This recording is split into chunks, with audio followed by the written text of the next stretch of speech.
भक्त विबल हो जाए, आतुर हो जाए, निर्बल हो जाए, तो सुनहरी मैंने निर्बल के बलराम प्रभु वही बल दे देते हैं। निर्धन हो जाए और उनकी चरण में, उनकी शरण में चला जाए, वो धनवान हो जाता है। और दरवाजे पर खड़े हो गए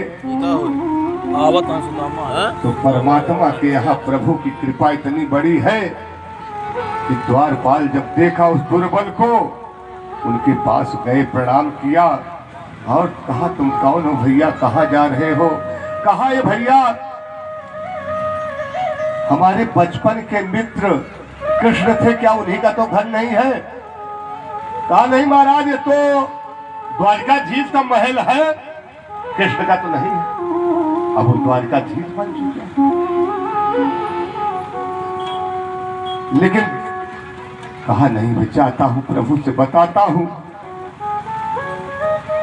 बोले द्वारपाल, सुदामा नाम पांडे सुनी, छाड़े राज काज ऐसे जी की गति जाने को।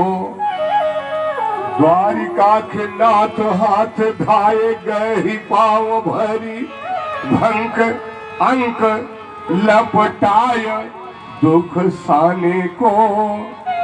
जैसे तुम करी तैसे करे को दया के सिंधु, ऐसी प्रीति दीनन बंधु सो जाने को। जैसे द्वारपाल गया और कहा, प्रभु एक दुर्बल, फटी हुई, चिथड़ी हुई धोती, सर पर पगड़ी भी नहीं है, जामा भी नहीं है, ऐसा व्यक्ति या करके अपूछत दीन दयाल को धाम, सुवापन नाम बतावत सु शब्द निकला था कि गोविंद हमारा समझ गया, गोपाल हमारा समझ गया, कन्हैया समझ गया, और सिंहासन को छोड़ करके दौड़ता हुआ भाग निकला। दुपट्टा गिर गया, दुपट्टा तक नहीं संभाल रहा है प्रभु, और दौड़ करके जाकर के सुदामा को अपने गले से लगा लिया। तो सुदामा को ले जाकर के उसी पलंग पर बिठा दिया जिस पर माँ रुक्मिणी के साथ प्रभु शयन करते थे, और चरणों में आप बैठ गए। प्रभु को सिंहासन पर, अपने आसन पर, अपने बिस्तर पर बिठा करके, और आप स्वयं पैरों के पास बैठ गए सुदामा जी के। परात मंगवाया, परात पैर के नीचे रख करके निहारने लगे उनके पैरों को, और कहा, देवी थोड़ा जल ले आओ। जल लेने के लिए रुक्मिणी जी जाने लगी तो सोचती हुई जा रही है, उतनी जल्दी नहीं समझ पाई कि जल्दी में प्रभु मंगा रहे हैं।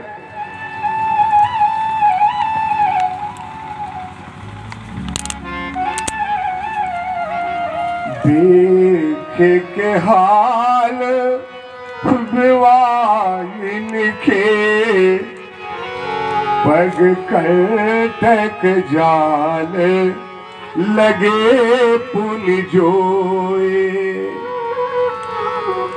हाँ ये सखा तुम पाए महा दुख, खाए इतना कितने दिन खोए।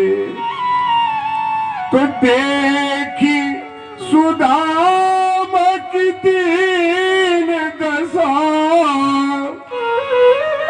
करुणा करके करुणा निधि रोए। पानी परात को हाथ छुयो नहीं, नैनन के जल सो पग धोयो।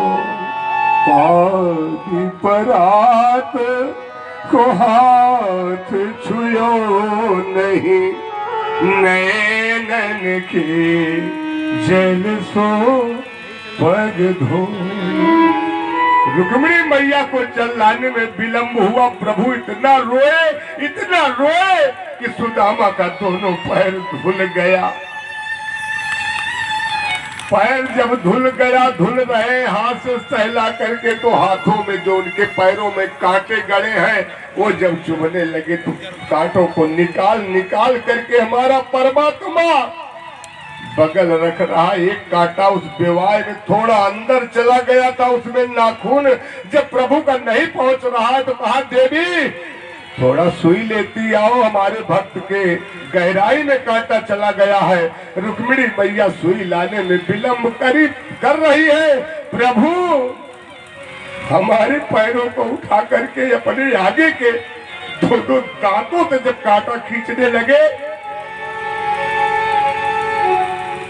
तो देवता का पाद टूटने लगा। देवताओं का देवता गगनांचल से फूलों की वर्षा करते। रुक्मिणी मैया के साथ आठों पटरानियां 16,108 रानियां सब अवाक कि आज प्रभु को हमारे क्या हो गया है। ये कौन सा ऐसा महान आत्मा यहां पधार दी जिसके लिए हमारे प्रभु आतुर हो रहे हैं, विह्वल हो रहे हैं। आंखों से जो आंसू प्रभु के निकली, प्रभु आर्द्र हो गए, भाव से भर गए। सोचा कि अगर अभी कहेंगे कि थोड़ा पानी में नमक डाल करके गर्म करके ले आओ तो हो सकता है बहुत विलंब कर दे, और थकान दूर करने के लिए नमक पानी हल्का सा गर्म करके अगर किसी का पैर धुल दिया जाए थके हुए का तो उससे पूरा आराम हो जाता है। परमात्मा